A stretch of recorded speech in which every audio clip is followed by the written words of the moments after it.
법조인 얘기 나왔으니까 지금 강제동원 관련한 이게 징용이죠, 말 그대로. 징용 피해자들에 관련한 이 한일 간에 첨예한 어떤 그 대립이 이어지고 있는 외교적인 걸 빼면 법적인 부분에서는 그 담당이 김앤장이라는 건 너무 잘 알려진 사실인데 그렇죠. 지금 바뀐 윤 정부에서의 태도 변화가 김앤장이 얘기하는 쪽으로 가고 있다는 거예요. 저희가 그 윤 정부 정권 바뀌고 나서 초창기부터 우리 송 작가님께서 그 말씀하셨습니다. 이 정부를 실질적으로 이끌고 있는 세력은 김앤장이다. 김앤장이 모든 경제 정책부터 시작해서 모든 정책을 다 큰 그림을 그렸다라고 말씀을 하셨죠. 경제, 안보, 외교에 대한 TF를 김앤장이 담당했어요. 다 했다. 야. 대통령 고유 권한인 이 내용을 인수위원회에서 김앤장이 다 설립을 했습니다. 그러니까 그러면 구한말로 치면 조선 총독부인가요, 김앤장이? 그 총독부는 외부에서 와서 설립한 건데 이건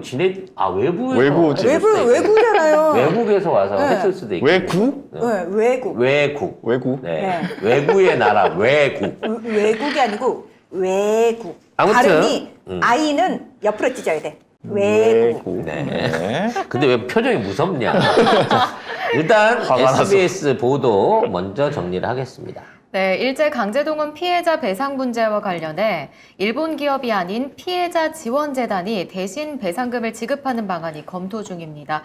병존적 채무 인수라는데요. 뭔 말이야? 네, 지난 2013년 김앤장과 외교부가 논의했던 것과 비슷합니다.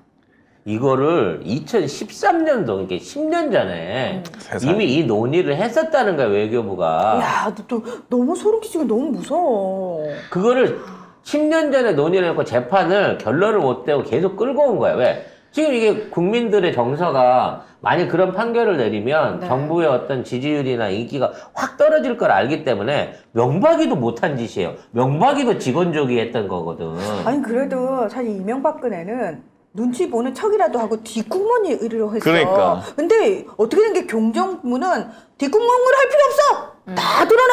이러면서. 대놓고 해, 대놓고. 대놓고. 하도 대놓고 하니까 사람들이 저거 이상한 건데 저러면 안 되지 않나? 라고 하는데 너무 당당하게 하니까 너무 도둑질을 당당하게 하니까 순간 이 집 주인이 내가 아니라 도둑이었나? 라는 의구심이 들 정도라는 거죠. 그리고 그 도둑질을 그렇게 당당하게 할 수 있게 누가 도와주고 있다? 기레기들이 도와주고 있다.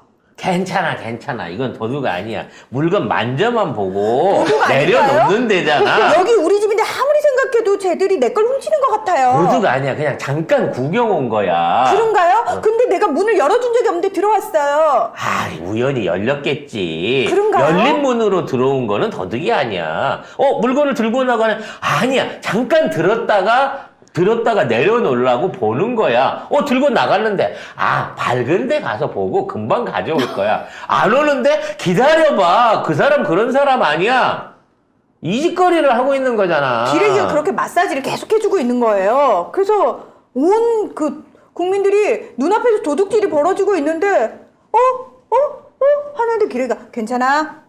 흥분하지 말고 괜찮아 이러고 있는 거예요. 지금. 쟤는 도둑이 아니야. 그러고 이찍들은 나라 망해도 괜찮아. 내 거 들고 가세요. 근데 정작 이찍들한테서는 들고 갈 게 없어. 의외로 이직들 중에 뭘 줄만한 애들이 없어요. 그러니까 의외로 그렇습니다. 그만한 게 없지만 그것 중에서도 또 다 털어가라고 좋아하잖아. 다 털어가도. 엄마 저만 우리 집에 살리는 걸 왜 안 모르는 우리 거지. 집에 왜 안 오시는 거예요? 우리 집에도 보잘것없지만 다 털어가십시오. 예. 지나가던 도둑님 환영합니다라고 지금 문패를 써붙이고 있는 지경인데, 자, 여기에서 얘기가 되고 있는 게 중첩적 채무 인수예요. 이건 뭔 얘기냐면 강제동원 피해자에 대한 채무를, 일본 기업의 채무를 우리 정부나 별도의 재단이 인수한다는 겁니다. 이 얘기는 뭐냐면 이 배상 책임을 법적으로 없다라고 말하기 곤란하니, 대법원 판결이 있으니까. 예, 법원 판결이 곤란하니 이걸 갖다가 채무 관계를 인수를 해가지고 우리가 지급하는 걸로 하면 일본은 자기 나라 돈이 아닌 거기 때문에 역사적 배상 책임, 양심적인 배상 책임이 없는 상태에서 이걸 떨어낼 수 있다라는 이건 말도 안 되는 꼼수를 만들어낸 거거든요. 이런 류의 단어가 만들어진 거지 어떠한 국가나 어떠한 배상 관계에서 이런 게 이루어져 본 적이 없어요. 그리고 너무 웃긴 게 우리 언론이나 정부가 발표하기 전에 이미 일본 산케이 신문이 며칠 전에 그러니까 내용을 다 얘기했어요. 이거 한국 기업들이 다 책임질 거야 라는 식으로 곧 한국 정부가 발표할 거야 라는 보도가 산케이 신문에서 먼저 나왔어요. 며칠 전에. 이걸 근데 근데 내가 진짜 그 처음 들어보는 그 단어가 그 병존인데 이게 아마 가치병의 뭐 존재할 뭐 이런 거겠죠. 그러니까 양쪽 국가가 동시에 같이 존재하기 위한 가장 무난한 해결책이다라는 차원에서 이렇게 이름을 진 것 같은데 이 이름 자체가 일본식인 거예요 지금. 그러니까 그렇고 이거 보면. 약간 법률 용어로 많이 쓰는 거잖아요. 뭐 예를 들면 병존적 채무인수. 그러니까 종래의 채무자의 채무를 면제시키지 않고 뭐 이런 식으로 그러니까 약간 어려워. 이게 그러니까 채무가 없어진 건 아닌데 아닌데 채무의 대상자만 바꾸는 거야. 그렇죠. 새로 동일한 채무를 부담하는 계약이래요. 새 제3자가. 그러면 이거를 일본 기업이 들어와서 하든지 해야지 왜 한국 정부가 이걸 떠맡냐고. 가만히 있다 한국 정부들 야 돈 내. 저희가요?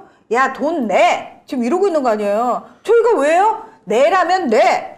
지난 정권까지만 하더라도 한반도 통일 비용을 일본이 낸다 그래갖고 가방 못지로 트럼프 따라다니던 새끼들이었어요. 그러게. 근데 지금 와서는 이거 사실 법적으로 의미가 있는 거지 큰 돈이 오고 갈 수 있는 소송은 아니거든요. 다만 이제 이 소송에 의해서 앞으로 계속해서 다음 소송들이 연이어 이어질 수 있겠지만 이 금액 자체의 문제가 아니라 이런 방식의 법률적 결정을 판례로 내리는 게 얘네들의 목적이라는 거야. 결과적으로는. 그것도 김앤장이 연구한 거를 그대로 받아다가 한다. 이놈의 김앤장은 어느 나라? 외국. 그 김이 아니라 기무라인가? 김우라. 어?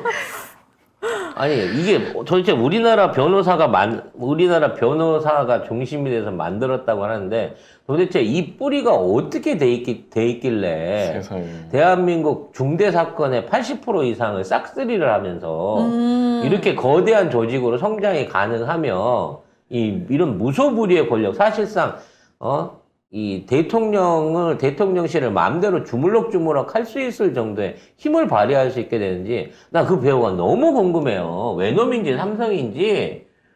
내가, 김앤장이 아는 친구가 있어야 내가 이걸 파볼 텐데. 그 친구는 김앤장은 송 작가님을 친구로 두지 않을 거예요. 희망을 버리시고요. 그 김앤장 아내 누군가를 이게 사귀어야지. 안 사겨준다니까? 미남계를 써가지고 여자 변호사를 하나 희망씨님께서 꼬시든가. 갑자기 네. 생각났는데 기업들 법인세 깎아준 게 이거 배상하라고 깎아준 거 아닌가요? 그럼 결국 대한민국 세금으로 들어올 돈으로 일본 빚을 갚아주는 거 아닌가요? 오, 삼성이 제일 혜택 많이 보잖아요. 삼성이 제일 돈 많이 내겠네요, 재단에. 안 낼 겁니다. 네, 일본 재단에서 일부 돈 받는다고 했는데 뉴라이트 자금으로 넘어갖고 들어온 돈이 만들어지게 될 거예요. 우리나라 기업이 이런 데다가 돈을 댄다고 치면 기업 이미지에 치명타거든요. 어? 그리고 대놓고 친일 기업이라고 자기가 선언한 롯데는 낼지 모르겠지만 롯데는 낼지 모르겠지만 우리 기업들이 여기에 참여하는 거는 스스로 불구덩이에 들어가는 거라고 봐집니다. 자, 윤석열이 또 한 번의 충격적인 교육개혁 개악을 진행을 했습니다. 네, 교육부가 최근 고시한 2022 개정 교육과정에서 5.18 민주화 운동이란 용어를 일제히 뺀 것으로 밝혀졌습니다. 4.19 혁명과 6월 민주항쟁은 그대로 두고 이 5.18 민주화 운동만 제외시킨 건데요. 그런데 교훈은 사실 후보 시절에 그 5.18 정신은 자유민주주의 정신이라면서 헌법 수록까지 약속을 했었고요.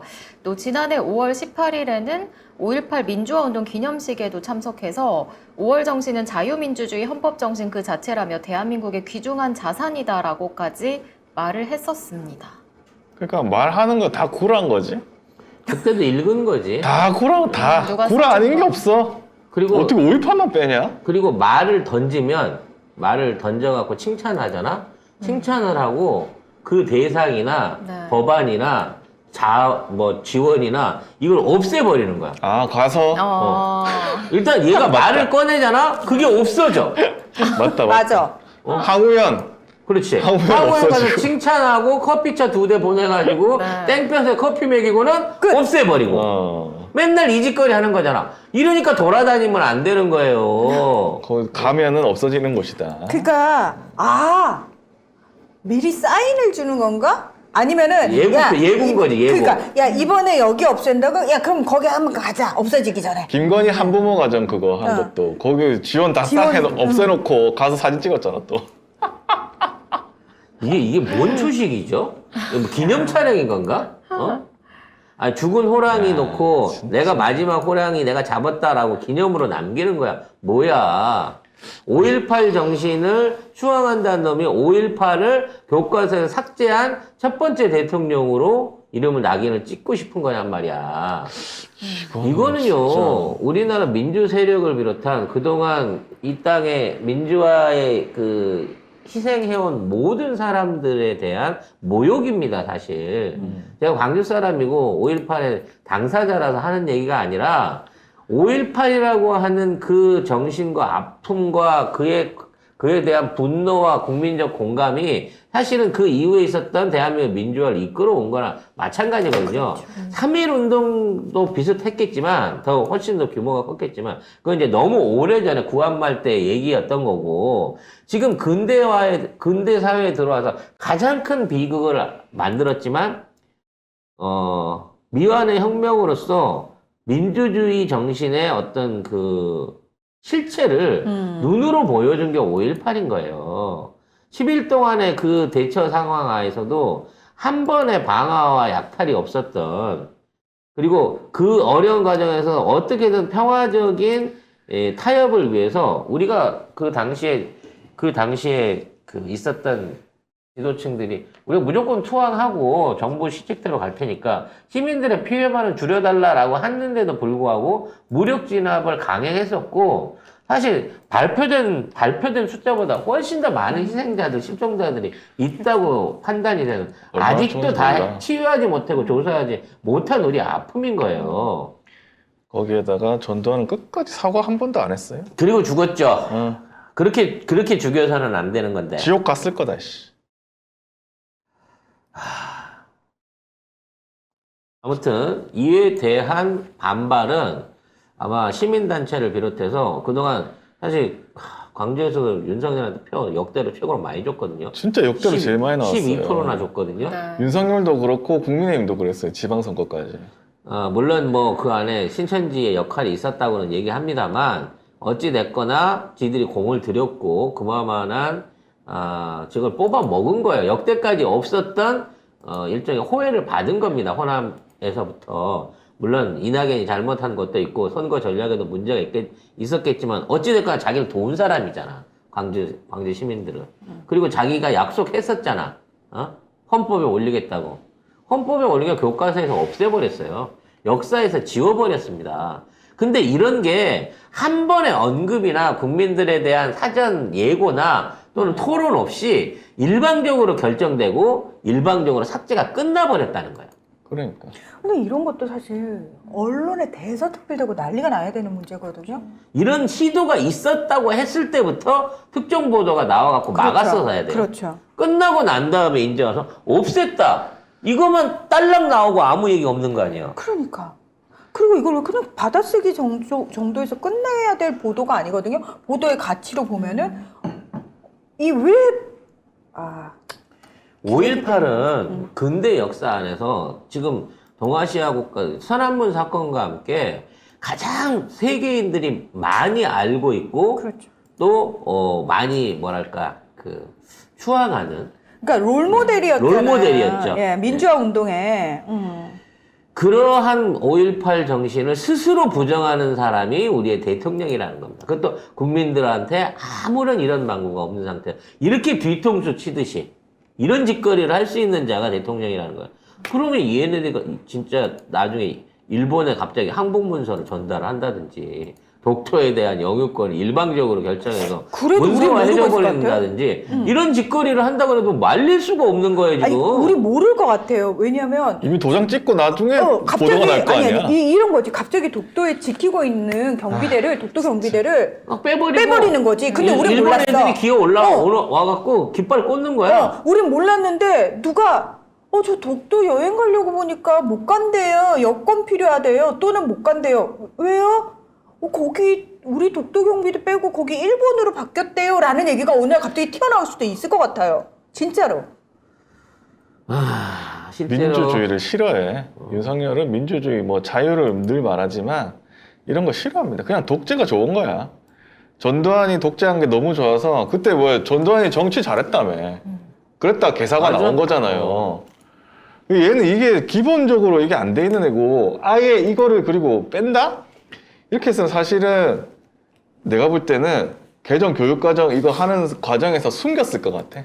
그렇지. 전부 안 다. 알려주고 야 이거 하지 말자. 또 언론이 취재를 했다라도 엠바고로 걸어놨겠지. 그 후다닥 끝내버리고 이렇게 지금 다 끝난 다음에 알려준 거 아니에요. 그러니까 다음 정권 될 때까지 이제 우리 아이들한테는 5.18이라고 하는 얘기가 물론 뭐 주변 사람을 통해서 전해 들을 수는 있겠지만 이제 공식적인 교육과정 안에서 없는 거예요. 그냥 독재 시절이 좋은 겁니다. 독재를 하고 싶어 하는 거고. 그렇게밖에 생각이 안 들어. 독재를 해서 국가가 사람을 얼마나 죽였는데 그거를 지운다고? 그거 지운다고 없어지나? 큰 착각입니다. 일본 같은 생각이야. 아이고, 자, 분노를 할 수밖에 없는데 이렇게 우리가 할 수 있는 게 없구나라는 게 안타까워요. 이거는 이재명 대표도 할 수가 없는 게 이러한 권한은 행정부와 대통령의 고유 권한이기 때문에 이거를 저지르고 난 다음에는 막을 방법이 없다는 거예요. 되돌릴 방법이 없다는 거예요. 도로 놓아주세요라고 국회가 요구를 하더라도 이게 불가능하다는 얘기. 쟤들이 받아주질 않으면. 진짜. 이런 추진, 그러니까 이런 정도의 행정 추진이나 이런 것에 대해서 진짜 국민들이나 공무원들 사회를 통해가지고 모니터링이 될 수 있는 사회가 빨리 만들어져야지. 이제, 근데 자고 일어나면 뭐가 바뀌어 있을지, 무슨 법으로 뭘 어떻게 나라를 망가뜨려 놓을지 불안하기 짝이 없습니다, 이제. 이러다가 어느 날 갑자기 자고 일어났는데 내 집이 내 소유가 아니란 얘기를 들을까 무서워요. 너 어제부로 그 집 소유권 넘어갔잖아. 누구한테요? 일본에 있는 나카무라한테. 이렇게 될 것 같아, 전 진짜. 일본에 있는 나카무라를 모르는데요? 그게 무엇이 중요한데? 이렇게 내버리는 게 되는 거죠. 나라 자체가 넘어가도 모를 것 같아 진짜.